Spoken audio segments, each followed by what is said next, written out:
In the WWE, things can change in an instant. You can be a main eventer fighting for the gold 1 second, and the next, it's all gone. And though a lot of the time that can come down to bad booking or be the wrestler's fault themselves, sometimes it can just come down to plain bad luck. And there are a few wrestlers out there who seem to be cursed and just can't escape bad luck, and it's had a very unlucky effect on their careers. So like the video, subscribe, and join me today as we discuss some of the unluckiest wrestlers in WWE history.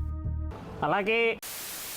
Matt Sydal debuted in the year 2000 and would very quickly become a big name on the independent scene for the next few years. Matt Sydal wrestled everywhere on the indies and was a stalwart of the scene. He wrestled for TNA, Ring of Honor, Dragon Gate, PWG, and even on MTV as part of Wrestling Society X. And before long, he was finally given his big break when he was signed to the WWE in 2007, and he would make his main roster debut in 2008. Matt Sydal would debut on the June 3, 2008 WWE ECW episode, originally using the name of Matt Sydal, but the next week this was renamed to Evan Bourne. Evan Bourne would hang around the ECW mid-card as a babyface who was being built up as an up-and-coming star. Main thing I remember from his ECW run were his matches with Matt Hardy for the title. I remember them being very solid. He was drafted to Raw in summer of the next year and would continue on the same, but was working with some much bigger names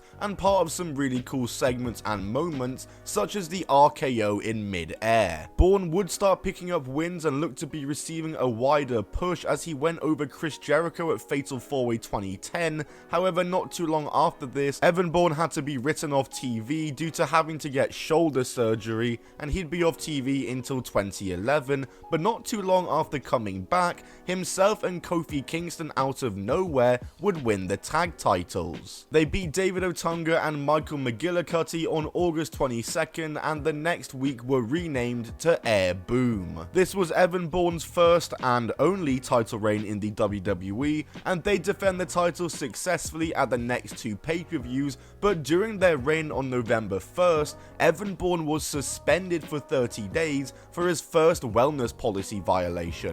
Right. Luckily though, he would come back 30 days later and the reign would continue on into the new year, but out of nowhere on January 15th, 2012 on an untelevised live event, Air Boom would lose the tag titles to Primo and Epico. They would then fail to regain them the next night on Raw, and this was a very random decision, but as it turns out, it was announced not too long after this match on Raw that Evan Bourne had once again been suspended, now for 60 days, and getting the titles off of them was clearly because of this. And the bad luck would get even worse for Evan Bourne, as during his suspension, he was involved in a motorcycle accident that broke his foot in 4 places and left him out of action for over a year. He would return at an NXT live event facing Sami Zayn in March of 2013, but was never seen again in WWE as he was released in June. He would return back to the indies after a cursed WWE run and would continue on with his work,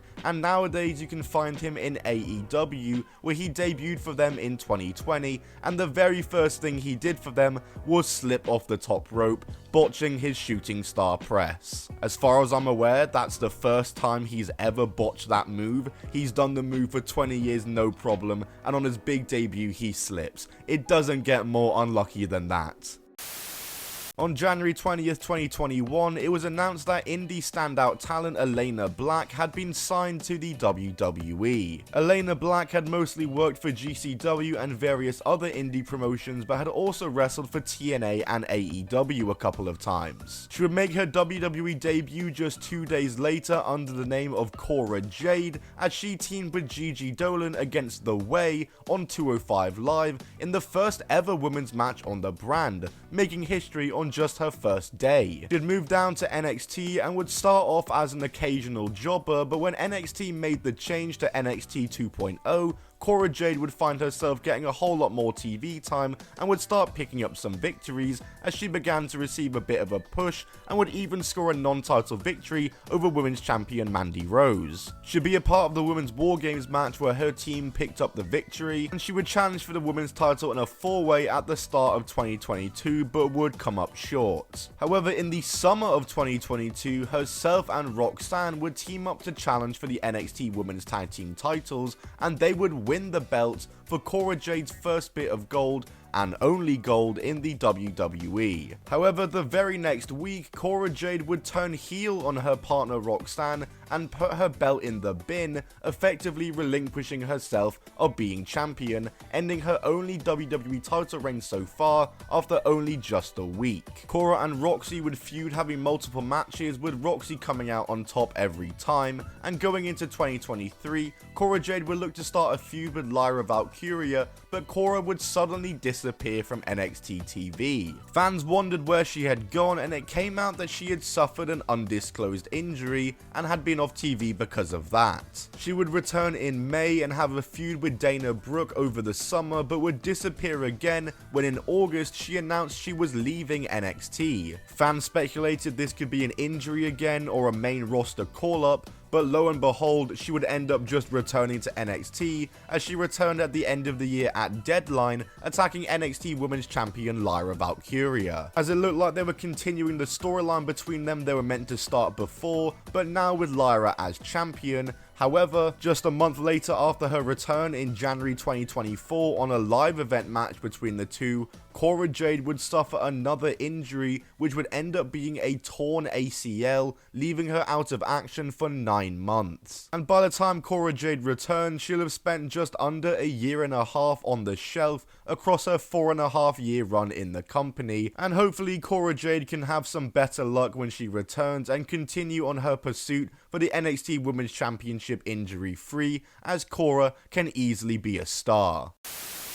Raymond John Leppan was signed to the WWE in February 2010, joining Florida Championship Wrestling. He would start working under the name of Leo Kruger, and Leo Kruger would have a good stint in FCW as he won the world title twice. When FCW changed to NXT, he would stay on the brand as Leo Kruger and would have moderate success. And though he wasn't winning titles or anything like that, he was a regular on TV and the gimmick was definitely working. However, despite the Leo Kruger character being just fine, WWE seemingly weren't fans of it, and in March of 2014, Leo Kruger was repackaged to Adam Rose, a South African party boy who was surrounded by Rosebuds, aka a group of other partiers made up of WWE enhancement talent. More on them later. Adam Rose did get over pretty quick in NXT though, but he was never a main eventer, and he would also very quickly be called up to the main roster in May of 2014,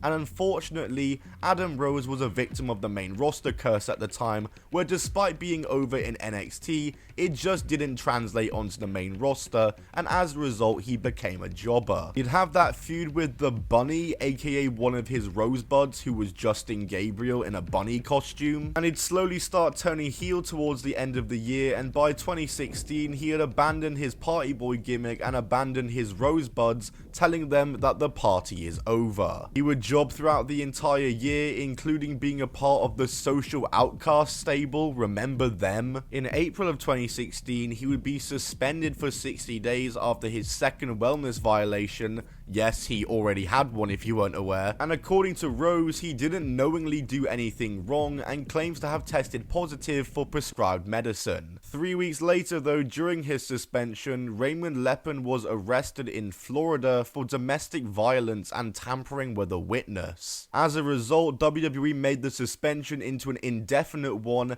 and a couple of weeks later, Adam Rose would request and be granted his WWE release, and he would exit the WWE after a bit of a nothing main roster run. The charges were dropped against Leppan on June 17th, but the damage had been done, and he didn't help his case when he began selling merchandise of his mugshot. The thing that is unlucky about Adam Rose's wrestling career though, is how so many of his Rosebuds would go on to become bigger stars than him. Alexa Bliss, Becky Lynch, Braun Strowman, Carmella, Nikki Cross, and more were a part of the Rosebud crew with many, including all the ones we mentioned, going on to win world titles in the WWE, whilst Adam Rose wasted away as a jobber.